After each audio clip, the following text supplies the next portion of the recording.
Inilah Kanduri Pesta di Aceh Utara. Acara pesta di Aceh Utara. Banyak kali yang jualan.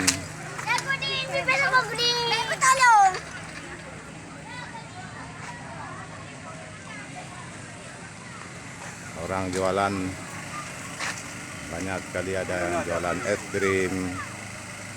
Ini awak Rohingya semuanya yang jualan, karena di Aceh Utara banyak kali awak Rohingya. Jadi sekarang sudah berbaur sama masyarakat kita Aceh. Walaupun bahasa Aceh belum seberapa pandai, tapi sudah termasuk warga kita, warga Aceh.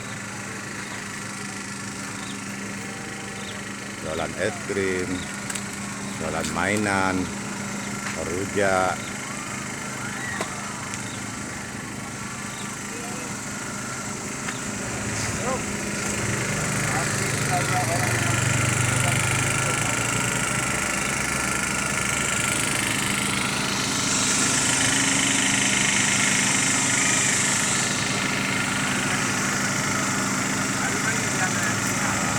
Ada yang bikin harum manis.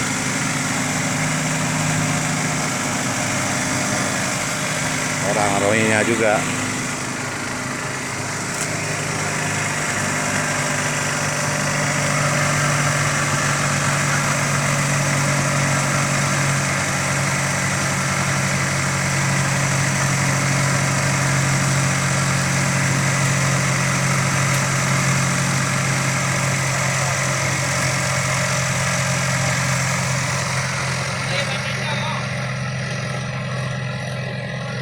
Level học sinh này là ba là học sinh.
Di pegang ke anak dawan kan?